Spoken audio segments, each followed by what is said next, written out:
اعوذ باللہ من الشیطان الرجیم بسم اللہ الرحمن الرحیم۔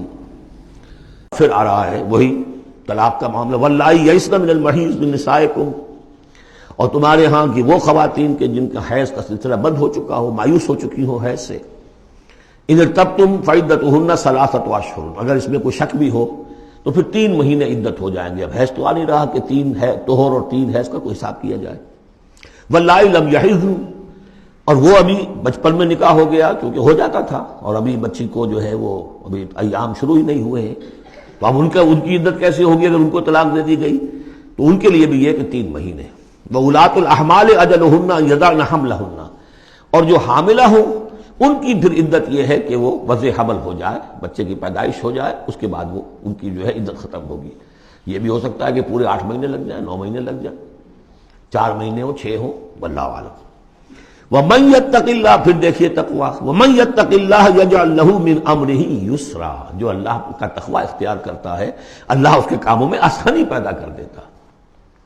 فَسَنُيَسِّرُهُ لِلْيُسْرَىٰ، ذَلِكَ أَمْرُ اللَّهِ أَنزَلَهُ إِلَيْكُمْ، یہ اللہ کا حکم ہے جو اس نے نازل کر دیا ہے تمہاری طرف، اللہ یہ ذمہ داری لے رہا ہے اپنے اوپر۔ وَمَن يَتَّقِ اللَّهَ يُكَفِّرْ عَنْهُ سَيِّئَاتِهِ، اور جو اللہ کا تقویٰ اختیار کرے گا اللہ تعالیٰ اس کی برائیوں کو، اب یہ آخرت کا معاملہ ہو رہا ہے، اس کی برائیوں کو، اس کے گناہوں کو اس کے نامہ اعمال سے دھو دے گا۔ وَيُعْظِمْ لَهُ أَجْرًا، اور اس کے لیے بہت بڑا اجر اور ثواب ہے جو عطا کرے گا۔ اسکنوہن من حیث سکنتم من وجدکم، اب کسی عورت کو طلاق دی ہے، ایک طلاق دی ہے، عدت میں رکھنا ہے گھر میں، وہ پہلے آ چکا ہے، لیکن گھر میں ایسا نہ ہو کہ کہیں کسی ملازمہ کی کوٹڑی میں ڈال دو اس کو۔ اسکنوہن من حیث سکنتم، وہی رکھو جہاں تم رہتے ہو، من وجدکم، جو بھی تمہاری جو مقدور ہے اس کے مطابق، اسی سٹیٹس کے ساتھ۔ ولا تضاروہن لتضیقوا علیہن، اور انہیں کوئی تکلیف نہ پہنچاؤ کہ ان پر تنگی کر دو کہ وہ خود ہی جلدی سے روانہ ہو جائیں، گھر چھوڑ کے نکلنے پہ مجبور ہو جائیں۔ وَإِن كُنَّ أُولَاتِ حَمْلٍ، اور اگر وہ حاملہ ہوں، فَأَنفِقُوا عَلَيْهِنَّ، تو اب ان کے اوپر خرچ کرو، ان کا نان نفقہ وہ تمہارے ذمے ہے۔ حَتَّى يَضَعْنَ حَمْلَهُنَّ، یہاں تک کہ پھر وہ وضع حمل سے فارغ ہو جائیں۔ فَإِنْ أَرْضَعْنَ لَكُمْ، پھر اگر وہ تمہارے لیے، تمہارے بچہ تو تمہارا ہے، اس کو اگر دودھ پلاتی ہیں، فَآتُوهُنَّ أُجُورَهُنَّ، تو انہیں ان کا اجر اور ان کا بدلہ عطا کرو۔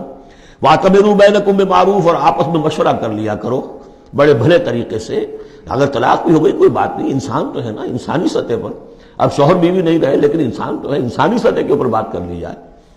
وَاعْتَمِرُوا بَيْنَكُمْ بِمَعْرُوفٍ وَإِن تَعَاثَرْتُمْ، اور اگر کہیں ایسی زدم زدہ ہو جائے کہ بیوی کہ میں تو دودھ نہیں پلاتی، یا کوئی اور مسئلہ ہو، فَسَتُرْضِعُ لَهُ أُخْرَىٰ، تو پھر کوئی اور عورت جو ہے اس کو دودھ پلائے۔ لِيُنْفِقْ ذُو سَعَةٍ مِّن سَعَتِهِ، اب اس تمام معاملے میں جو بھی شوہر ہے وہ خرچ کرے، جو وسعت والا ہے وہ اپنی وسعت کے مطابق خرچ کرے، جو اس کا بھی سطح اللہ نے اسے دی ہے اس کے مطابق۔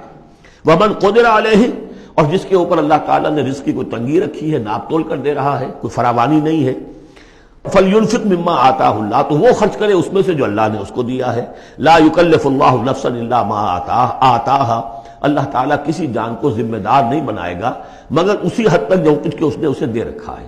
کشادگی دی ہے تو اپنی اس بیوی جو ہے مطلقہ، اس کے اوپر تم رکھو، کشادگی رکھو، تنگی ہے تو ٹھیک ہے اس حساب سے دو، اللہ تو جانتا ہے۔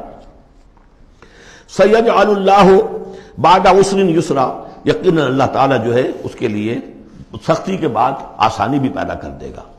صدق اللہ العظیم۔